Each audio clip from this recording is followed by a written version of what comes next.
stopped the clock, keeps the right time twice a day.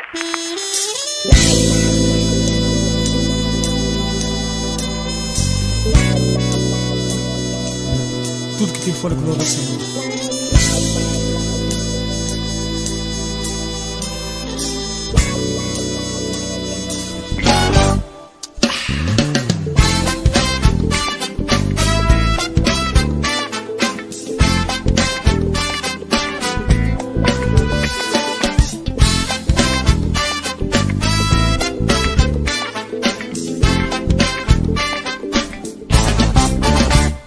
Se Deus te prometeu algo novo, Ele fará.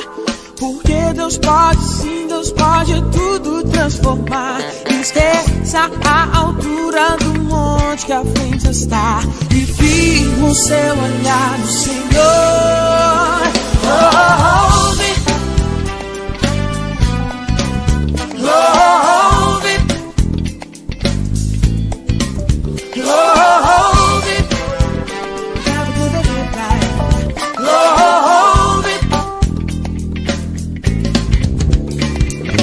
Paulo e Silas na prisão louvaram a Deus e as cadeias que os prendiam caíram.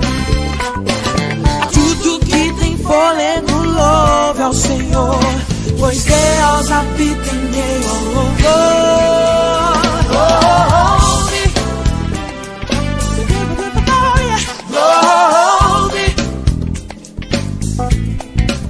louve,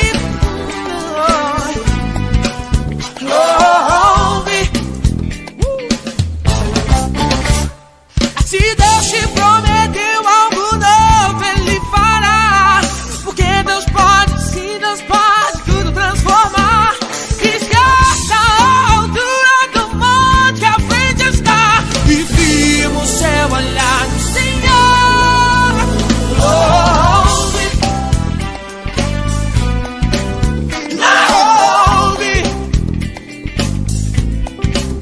ouve,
Jesus veio e sorriu para mim.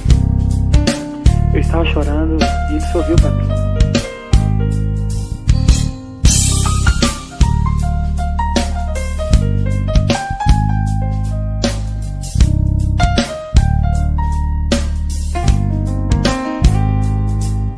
Pra que ficar aí pensando em nada,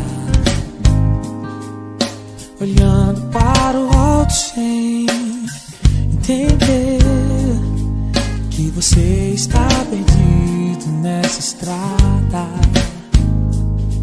sem saber aonde ir, sem direção. Não quero falar demais, eu só quero te mostrar alguém deu a mão, me deu amor, e hoje sou feliz demais.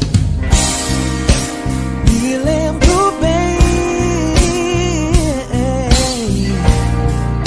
de quando eu estava a chorar.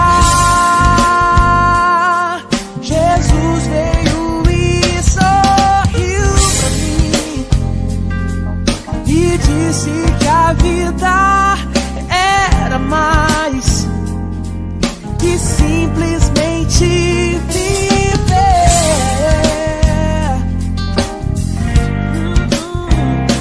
Então vou te dizer, agora pra mim foi demais. Quando eu encontrei com ele, a minha vida mudou.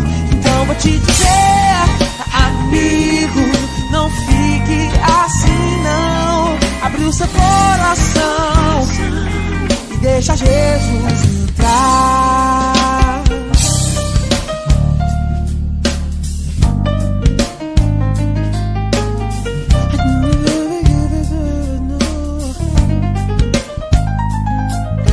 Pra que ficar aí pensando em nada,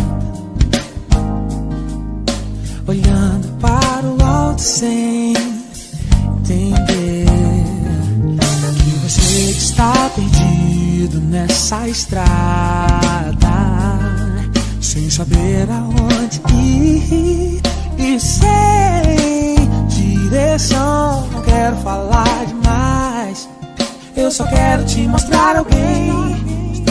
Me deu a mão, me deu amor, e hoje sou feliz demais. Me lembro bem de quando eu estava a chorar. Jesus veio e sorriu pra mim, me disse que a vida era mais que simplesmente viver.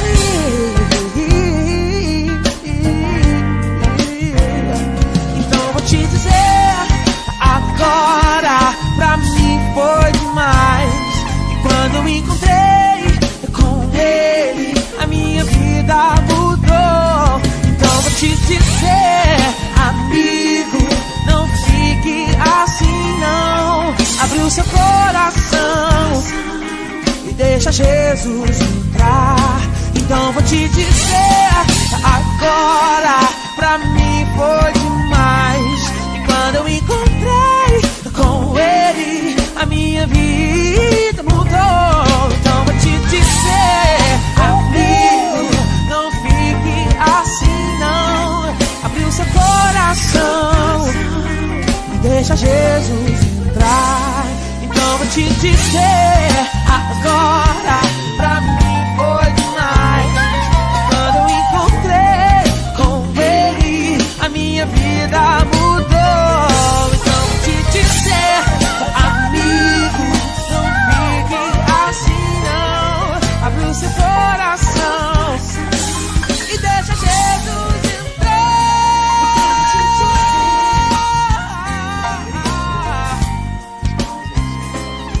Abre o seu coração e deixa Jesus entrar.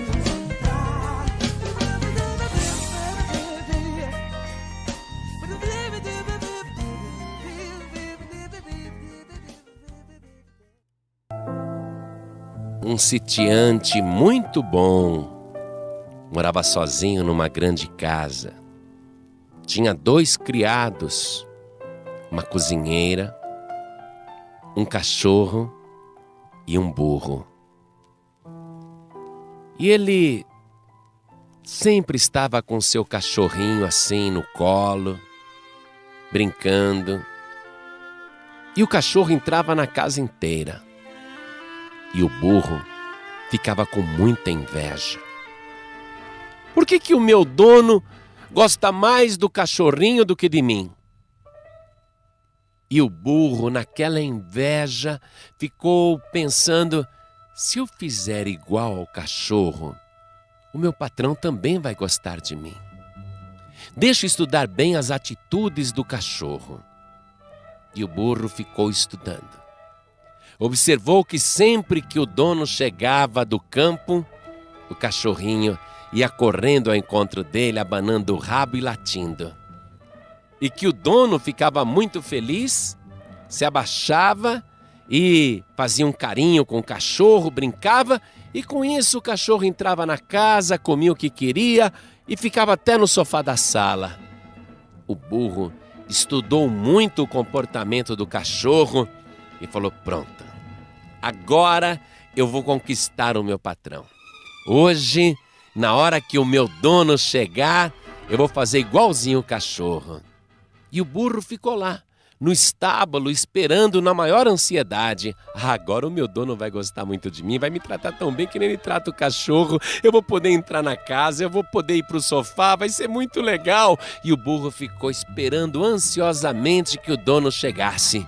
Aí quando ele viu o dono lá longe, o burro deu uma disparada e ia abanando o rabo. E ele tentava latir igual o cachorro, só que ele não conseguia. Saía um esganido mais ou menos assim. Era um misto de zurro com latido. E ele ia pulando, saltando. O dono, quando viu aquele burro pulando daquele jeito na direção dele, saltando daquele jeito, falou: meu burro enlouqueceu, o meu burro tá louco. E os dois empregados do sítio, quando viram o burro daquele jeito, pulando, abanando o rabo e correndo para cima do dono e tentando latir, misericórdia! Eles foram correndo com pedaços de pau e começaram a bater no burro. E o burro queria pular para cima do patrão, para cima do dono, queria colocar as patinhas no peito do dono. E os empregados, achando que o burro queria matar o patrão, começaram a bater nele com muita força e começaram a dar muita paulada. E o burro ficou todo arrebentado. Aí ele foi levado para o estábulo e amarrado. E os empregados diziam para o patrão: esse burro tá louco, é melhor sacrificá-lo, vou lá pegar a espingarda. Aí o dono, assustado, disse: não, calma, não é motivo para matar o burro não. Quem sabe amanhã ele já tá melhor. Que comportamento estranho, eu nunca vi um burro agir desse jeito. E o burro, todo arrebentado, espancado, sangrando, abaixou a orelha e ficou refletindo. Cada um na sua, cada um tem a sua natureza. Eu nasci para ser burro, não posso querer ser cachorro. Eu não tenho como imitar o cachorro, assim como o cachorro também não pode fazer o que eu faço.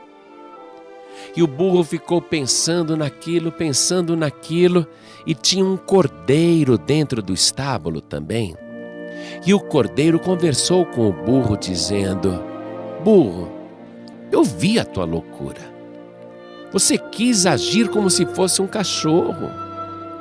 Não é assim que você conquista o teu dono. Mas eu queria ser querido também.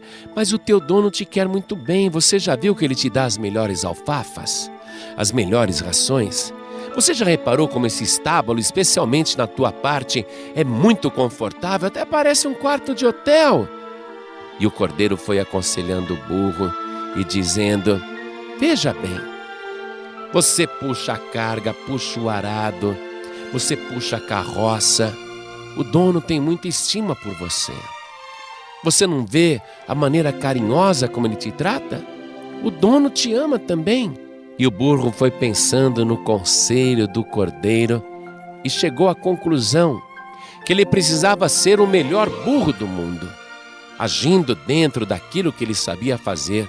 E quanto mais ele fizesse dentro da sua própria natureza, mais ele agradaria o seu patrão. Se você, meu querido, minha querida, está insatisfeito tentando imitar alguém para ser mais querido, para ser uma pessoa mais amada, se você está tentando imitar uma pessoa para que assim as outras pessoas te estimem mais, você vai acabar se frustrando e frustrando também as outras pessoas. Você tem que ser igual a você, mas na sua natureza original, ou seja, naquela que Deus planejou para a sua vida. Você tem que ser semelhante àquilo que Deus planejou para você. O melhor ser humano possível, a melhor pessoa possível, sabendo que só um é digno de ser imitado, conforme disse o apóstolo Paulo na sua primeira carta aos Coríntios, capítulo 11, versículo 1. Sede meus imitadores, como também eu de Cristo. Nós temos que imitar a Deus. Na carta de Paulo aos Efésios, capítulo 5, versículo 1, novamente lemos: sede, pois, imitadores de Deus como filhos amados. Tentar ser igual a um artista ou ser igual a outra pessoa, uma pessoa que você admira, isso vai te levar ao fracasso e à frustração e você vai sofrer muito, que nem aquele burro que apanhou tanto. Mas você é muito mais inteligente do que aquele burro. Você está ouvindo uma palavra e aprendendo a quem você deve imitar. E quanto mais você imitar esta pessoa especial, mais parecido, parecida você vai ficar com ela. Sede, pois, meus imitadores, como eu também de Cristo.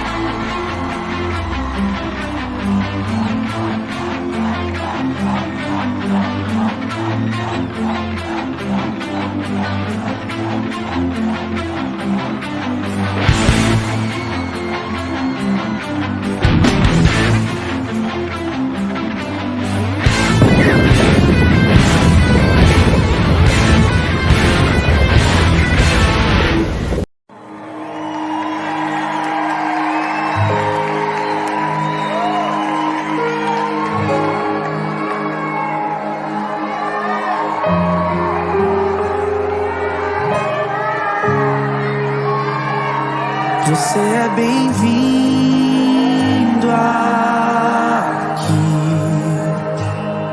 A casa é sua, pode entrar. Me esvazio de mim, me esvazio de mim.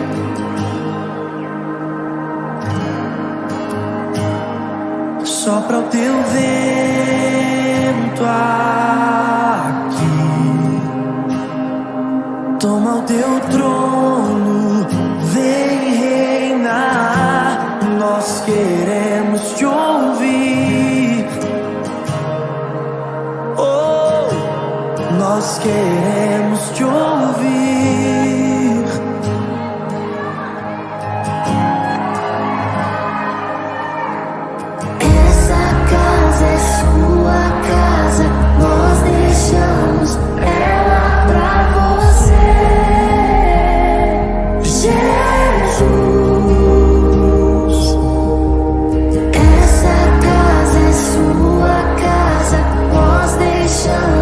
Ela pra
deixamos ela pra você. Jesus, essa casa é sua casa, nós deixamos ela pra você. Jesus, se você é a habitação dele, declare isso. Essa casa é sua casa, nós deixamos ela pra você. Jesus, essa casa é sua casa, nós deixamos ela pra você. Jesus, apareça, que o teu nome cresça, enche esse lugar, enche esse lugar. Apareça, que o teu nome cresça, vem me incendiar, vem me incendiar. Apareça, que o teu nome cresça, enche esse lugar, enche esse lugar. Deus, apareça, que o teu nome cresça, vem me incendiar, vem me incendiar. Essa casa é sua casa, nós deixamos ela pra você.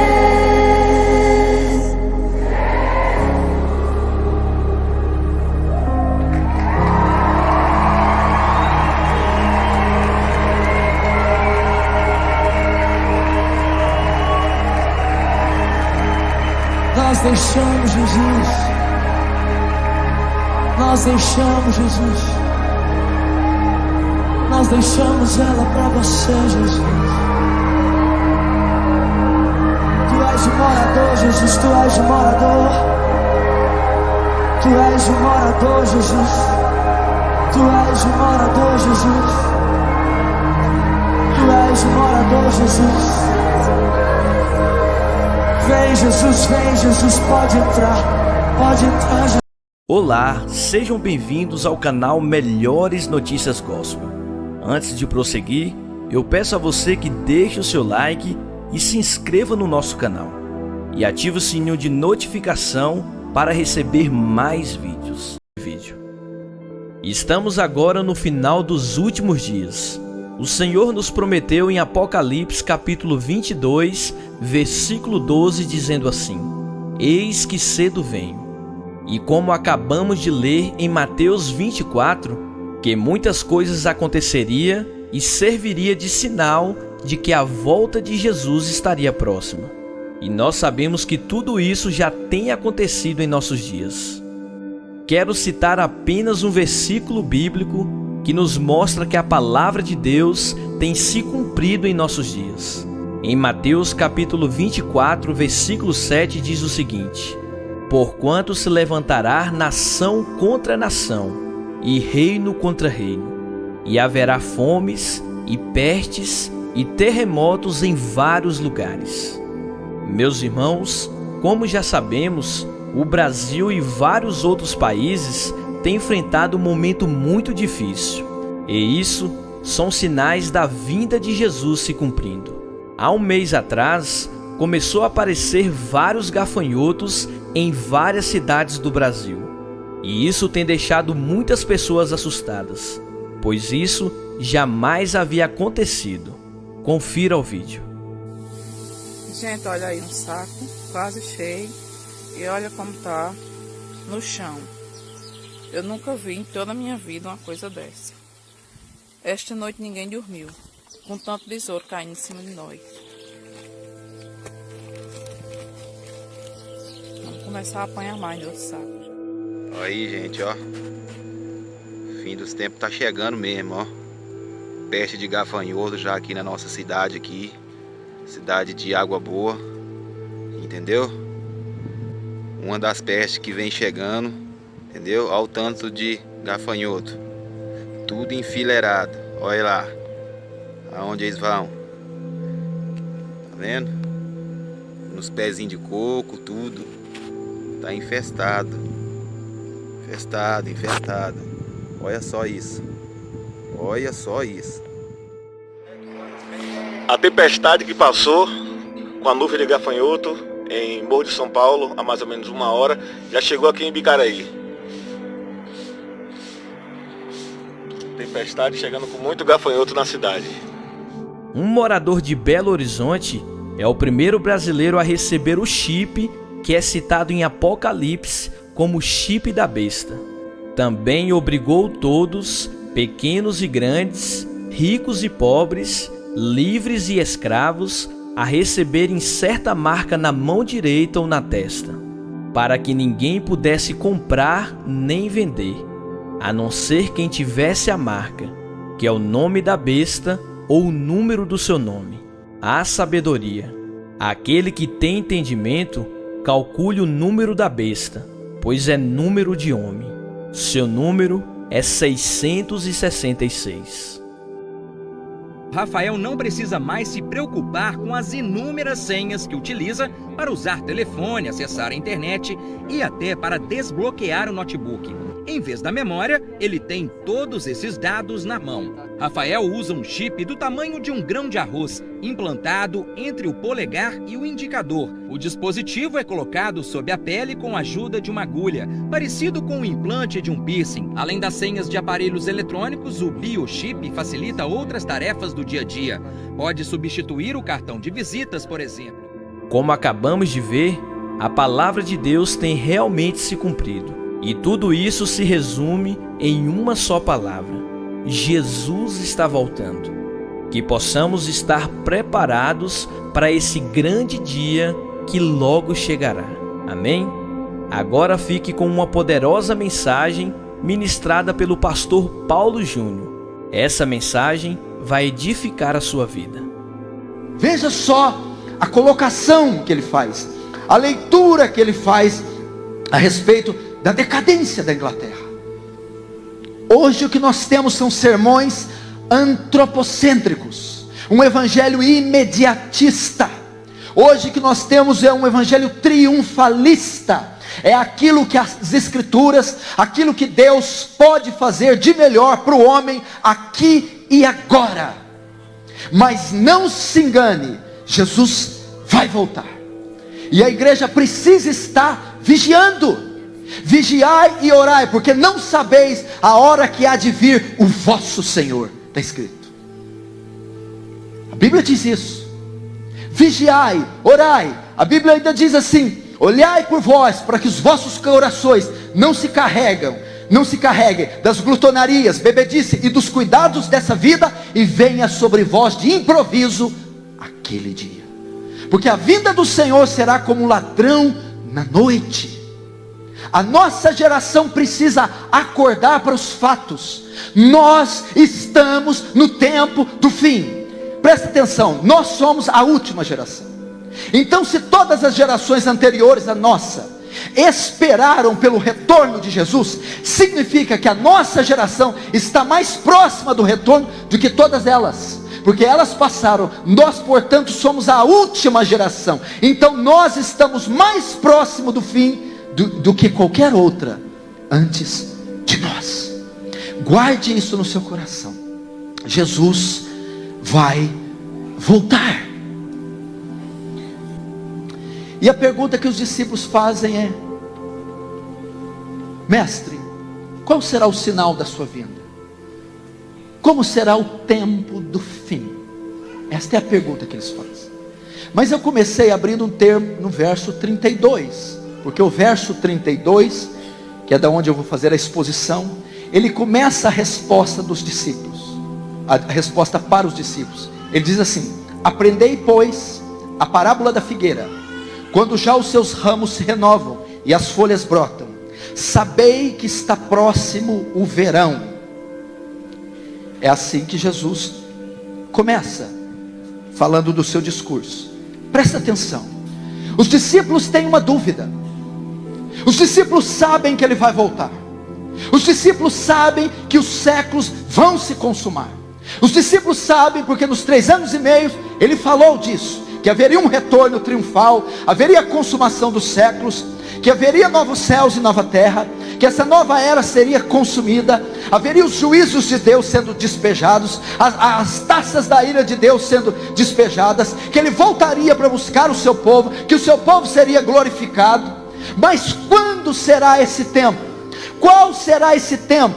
Então Jesus diz assim: aprendei pois a parábola da figueira. Ele diz: olhem para a figueira. Eu vou dar para vocês um exemplo. Aprendei a parábola da figueira. Quando já os seus ramos renovam e brotam as folhas, sabei que está próximo o verão. O que ele ensina? Olhem para a figueira. A figueira, uma árvore comum em Israel, quando ocorre um fenômeno com ela, ela evidencia a chegada de uma nova estação. O que Jesus está dizendo?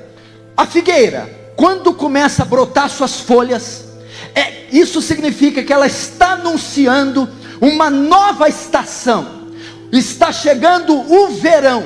A figueira, portanto, era um sinal muito importante para Israel. A figueira, então, quando ela começava a brotar, qualquer israelita sabia: o verão está chegando. Então o brotar da figueira anunciava uma nova estação que está chegando. Jesus vai dizer então: assim também, quando virdes todas estas coisas, sabei que está próximo às portas. Que todas as coisas são essas? Que todas as coisas são essas? Ele está dizendo: aprendam a parábola da figueira. Quando brotam as folhas, ela anuncia a entrada de uma nova estação. Assim, quando vocês virem estes sinais, significam que eles estão anunciando a entrada de uma nova era. Que sinais são esses? É o brotar das folhas. Que brotar é esse? Quando virdes guerras e rumores de guerras, pestes, fomes, terremotos, apostasias, isso está anunciando a entrada de uma nova era. Meu irmão, olhe ao seu redor, olhe para a figueira, olhe para os sinais ao seu redor. Jesus disse que aconteceria sinais cataclísmicos na natureza, desastres naturais, pestilências. Você tem visto no Brasil uma onda de terremotos, uma onda de tufões, uma onda de furacões, desastres naturais. Você está vendo, a Bíblia diz que haveria pestilências ou pestes. O Brasil mesmo foi tomado por um surto de pânico com esse suposto Zika vírus. E epidemias. Temos o flagelo da AIDS, que mata milhões por dia, por ano, por mês, em todo o mundo. Isso marcaria o tempo do fim. O tempo do fim seria marcado por engano religioso. A cada esquina se vê uma igreja aberta. A cada esquina se vê uma seita e uma heresia com título de igreja cristã, e você nem sabe de onde são oriundas essas igrejas. O fim seria marcado por engano religioso. Liga a televisão, vê as propostas evangélicas, olhe para os televangelistas, olhe para o mercado gospel, olhe a panaceia de soluções heréticas que esse movimento tem oferecido. Seria marcado por desastres naturais, desastres causados por guerras. Meu irmão, morre por minuto 102 pessoas. Morre mais de 6.000 pessoas por hora. Morre 54 milhões de pessoas por ano em todo o mundo. Desastres marcariam nossa geração. Guerras e rumores de guerras, desastres cataclísmicos, terremotos de alta escala têm acontecido, sinais no céu, enchentes e furacões, desastres sociais, fomes e pestes, epidemias. Todas essas coisas iriam acontecer em vários lugares. O que significa isso? Jesus está dizendo: assim, preste atenção, assim como a figueira, quando brota as folhas, anuncia a entrada de uma nova estação, o verão. quando vocês virdes estes sinais, eles estarão anunciando a entrada de uma nova era, a entrada de uma nova estação, a entrada, a chegada de um novo tempo. Que tempo é esse? O tempo do fim. Ó, a profundidade das riquezas e da sabedoria, do conhecimento de Deus. Quem primeiro deu a ele e depois recebeu alguma coisa. Triste do homem, da pessoa que tem um Deus raso, explicável. Nós hoje podemos louvar a Deus porque nosso Deus é inexplicável. Ele se revelou para você, para reinar no seu coração e se apresentar todos os dias, todos os dias. Um homem estava andando pela floresta quando de repente ele ouviu atrás dele. Era um urso. Quando ele viu aquele animal enorme andando na direção dele com aquelas unhas afiadas, seu coração quase parou. Mas ele teve o reflexo de sair correndo. E correu, e o urso se pôs de quatro e começou a correr atrás dele. Parecia aquela bola peluda querendo alcançá-lo. E ele foi correndo, correndo, correndo, apavorado. Escorregou num barranco, foi rolando. E ele caiu ali na beirada do barranco. O barranco acabou. E ele, sem saber se era grande altura, se agarrou na primeira raiz que encontrou. E ficou ali pendurado. Ele olhou para cima e logo estava aquela cara enorme do urso, que se aproximou bem da beiradinha do barranco e dava grunhidos e patadas tentando alcançar o homem. E ele suava frio. Ele tinha medo, inclusive, que o urso, com aquele peso, fizesse desmoronar o barranco. E ele ficou ali pendurado. Quando ele olha para baixo para ver que altura que ele está, ele vê que está a poucos metros do chão, que ele pode até soltar da raiz e que não sofrerá uma queda muito grande, porque deve ter ali quase 2 metros apenas. Ele pensa em largar a raiz e se livrar do urso, quando ele olha e estão chegando 3 leões. Hoje é o meu dia de azar. Hoje eu não devia ter saído para passear. E agora? E agora? E ele ficou pendurado naquela raiz. Ele olhava para cima e lá estava o urso, dando patada e tentando pegar. Ele olhou para baixo e os 3 leões começavam a farejar. E já estavam preparando o bote. E ele percebeu que tinha que encolher a perna, não ia arriscar. E os 3 leões começaram a saltar, tentando pegar o seu pé de qualquer maneira. E ele, apavorado, olhava para baixo e os 3 leões famintos, vendo nele o jantar mais apetitoso. E olhava para cima e lá estava também o urso, querendo devorá-lo. E ele olhava para sua mão e a sua mão já estava cansada. Ele segurou bem forte com as 2 mãos o máximo que pôde e ficou contemplando aquela situação no maior desespero. O que eu faço agora? Se eu largar, eu morro. Se eu ficar pendurado aqui, até quando? Bom, vou ficar pendurado até um dos dois desistir. Ou o urso vai embora e eu subo, ou os leões desaparecem e eu também salto. Mas eu vou ter que ficar aqui pendurado. Foi quando ele olhou do lado, mas bem assim do lado, e saindo do barranco, a mais bela bica de água que ele já tinha visto em toda a sua vida. Que bica belíssima! A água parecia pura e cristalina, brilhava, resplandecia com o sol. Era realmente lindo. Como que uma bica tão linda podia sair do meio do barranco e bem ali próximo dele? Puxa, se estivesse mais perto da minha boca eu beberia essa água, mas está longe. Então ele olhou para cima e lá estava o urso. Ele olhou para baixo e lá estavam os 3 leões pulando.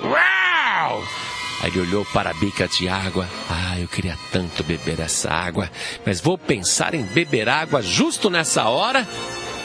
Mas ele pensou, por que não, hein?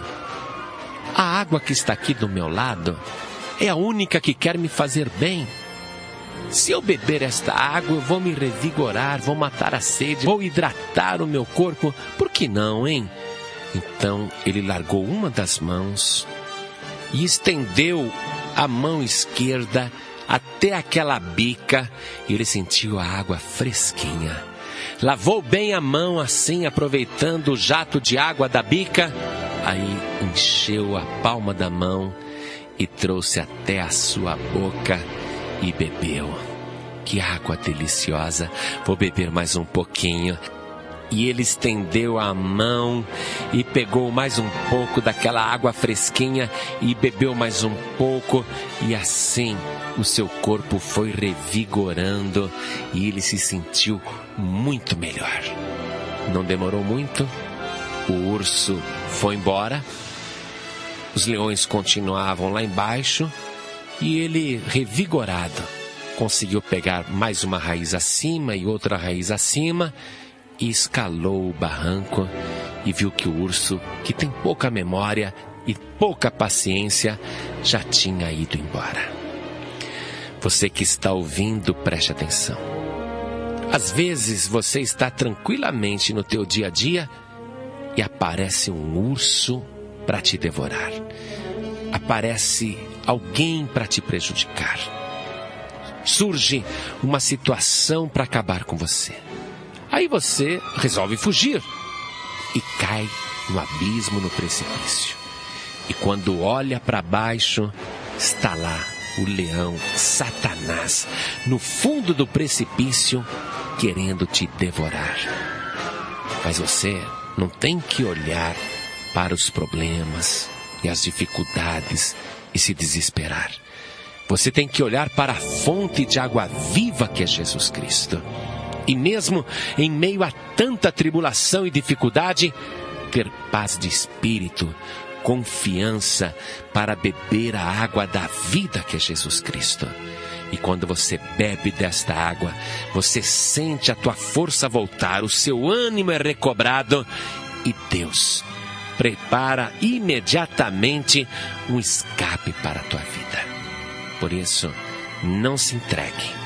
Não desista e nem se desespere.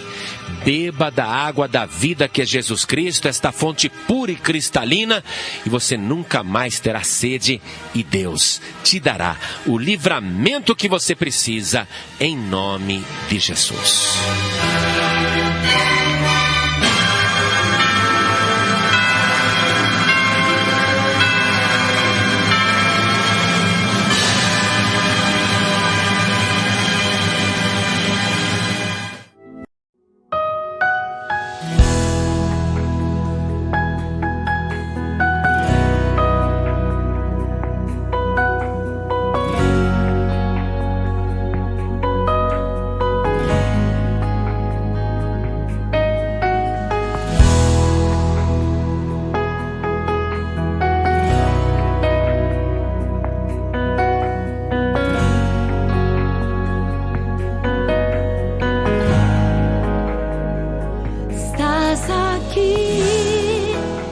movendo entre nós.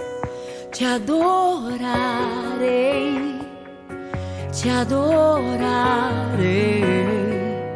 Estás aqui mudando destinos. Te adorarei, te adorarei. Estás aqui operando milagres. Te adorarei,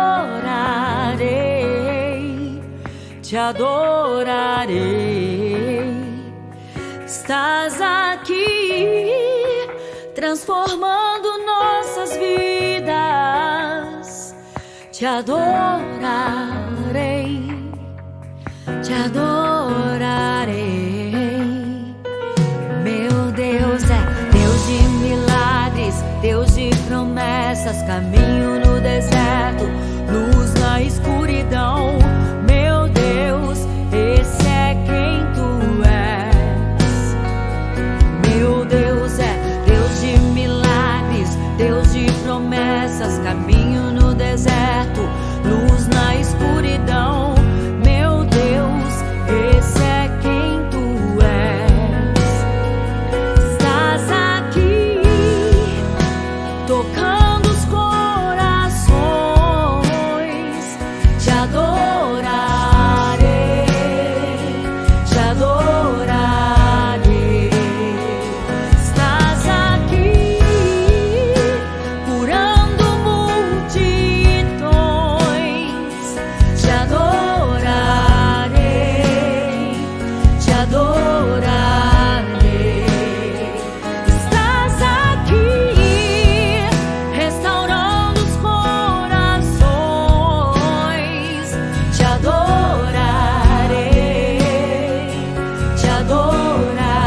resposta.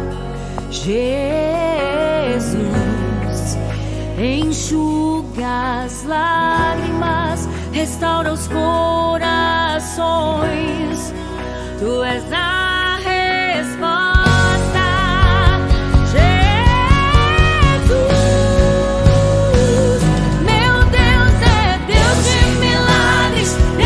Promessas, caminho no deserto, luz na escuridão. Meu Deus, esse é quem tu és. Meu Deus é Deus de milagres, Deus de promessas, caminho no deserto, luz na escuridão. Meu Deus, esse é quem tu és. Meu Deus é Deus de milagres, Deus de promessas, caminho no deserto, luz na escuridão. Meu Deus, esse é quem tu és. Meu Deus é Deus de milagres, Deus de promessas, caminho no deserto, luz na escuridão. Meu Deus, meu Deus, quem tu és. Deus de milagres, Deus de promessas, caminho no deserto, luz na escuridão. Meu Deus, esse é quem tu és.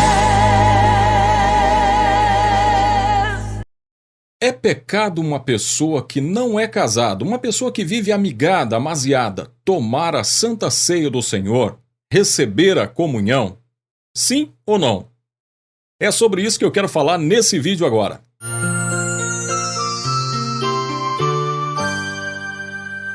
Aproveitando a sua audiência, por favor, dê o seu like nesse vídeo, se inscreva no nosso canal e não esqueça de deixar um comentário. Fazendo isso, você me ajuda muito, eu vou ficar muito feliz. Por favor, deixa um comentário, nem que seja para dizer não gostei, mas deixa um comentário, por favor. Eu recebi uma pergunta de uma pessoa inscrita no canal que diz assim: sou proibida de tomar Santa Ceia por ser amigada. E há mais de 6 anos venho pedindo ao meu parceiro para casarmos, afinal temos um filho juntos, mas ele não aceita e nem gosta que eu toque no assunto. E para evitar um conflito eu me calo, mas eu choro de tristeza por não poder tomar a ceia. Ney, por que é pecado uma pessoa que não é casada tomar a ceia? Minha querida, para eu te explicar por que é pecado, eu teria que ter afirmado isso. E para eu afirmar isso, eu teria que amparar a minha afirmação em algum texto bíblico. Mas eu não conheço um texto bíblico para afirmar isso. E ela diz assim: mas o líder diz que a pessoa que está em pecado não pode tomar a ceia. E eu estou em pecado por não ser casada legalmente. Bom, primeira coisa, o fato de você não tomar a ceia apaga o seu pecado? Diminui o seu pecado? Talvez alguém diga, não, mas a ceia é um ato de comunhão, onde a pessoa celebra a comunhão com os irmãos e participa da atividade da igreja, não é uma questão de apagar os pecados. Bom, se uma pessoa que está numa situação como essa não deve tomar a ceia para não participar da atividade da igreja, talvez fosse correto ela também não entregar o seu dízimo nem ofertas, para também não participar disso, não é? Bom, mas vamos resumir esse assunto à ceia e à questão de ser casado ou não.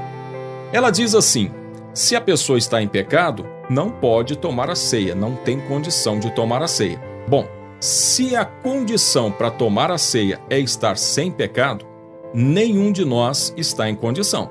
Pelo menos é isso que a Bíblia diz em 1 João, capítulo 1, versículo 8, que diz: se afirmarmos que estamos sem pecado, enganamo-nos a nós mesmos, e a verdade não está em nós.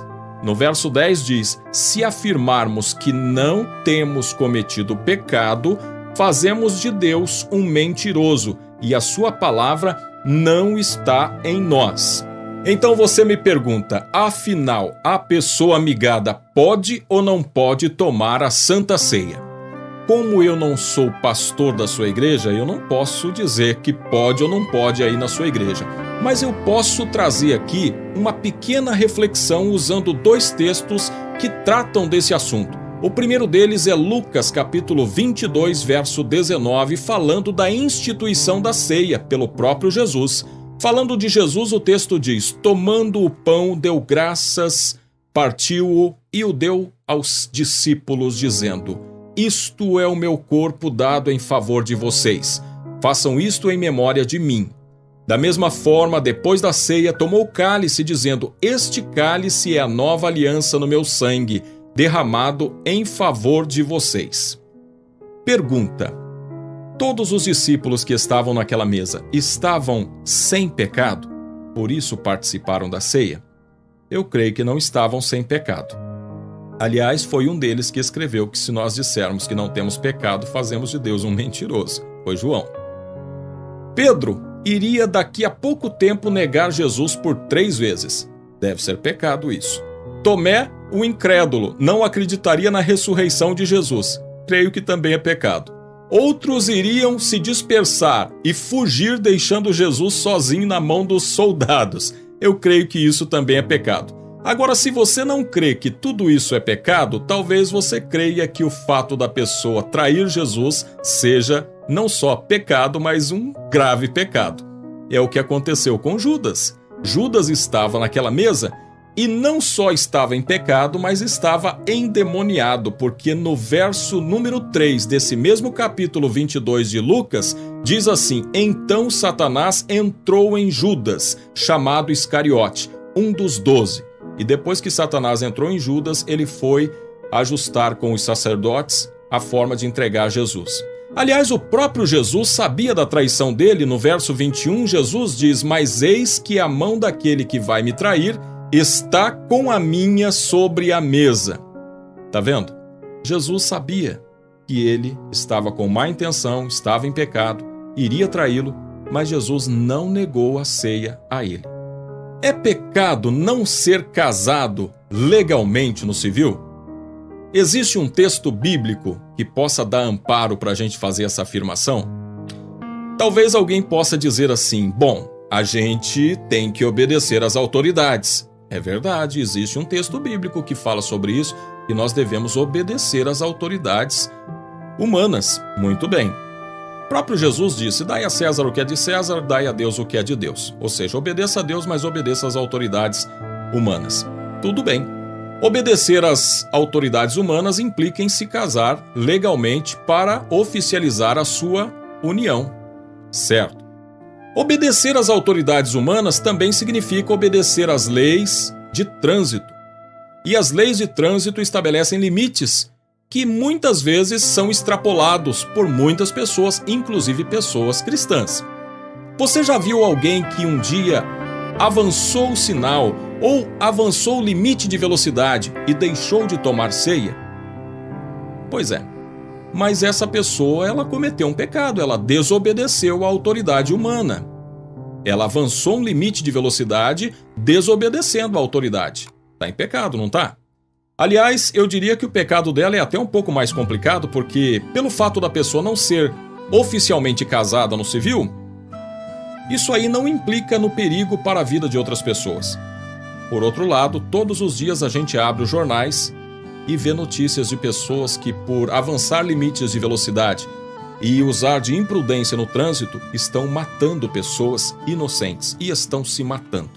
Mas vamos avançar um pouco e, para concluir esse assunto, eu gostaria de trazer aqui um texto de João capítulo 4, quando uma samaritana chega a um poço para pegar água, a água do poço, H2O, e ela encontra com Jesus, que lhe oferece a água viva, o seu Espírito Santo.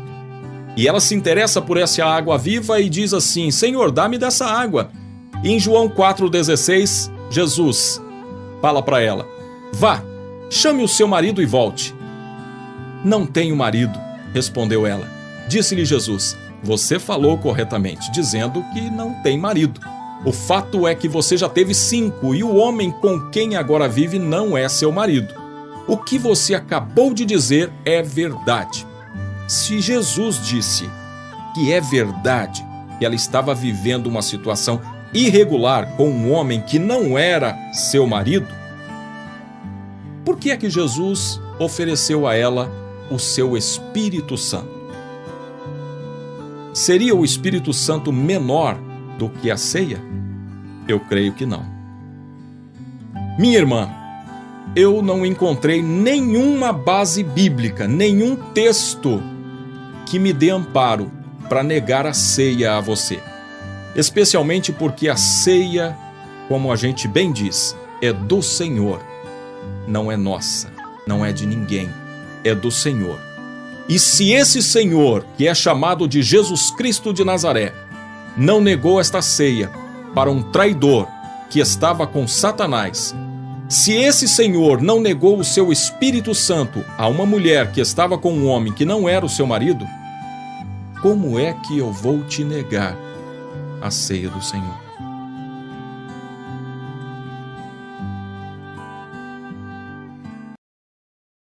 Senhor, eu nasci pra te chamar de Deus, eu nasci pra te chamar de Pai e andar do seu lado. Senhor, desde o ventre da minha mãe, eu sou povo exclusivo seu. Eu sou abençoado se vivo obediente. Deus abençoe a vida de Mas todo dia o pecado vem, me chama. Todo dia as propostas vêm, me chamam. Todo dia vem as tentações, me chamam. Todo dia o pecado vem, mas eu escolho Deus. Eu escolho ser amigo de Deus. Eu escolho Cristo todo dia. Já morri pra minha vida e agora eu vivo a vida de Deus. Mas eu escolho Deus. Eu escolho ser amigo de Deus. Eu escolho Cristo todo dia. Já morri pra minha vida e agora eu vivo a vida de Deus.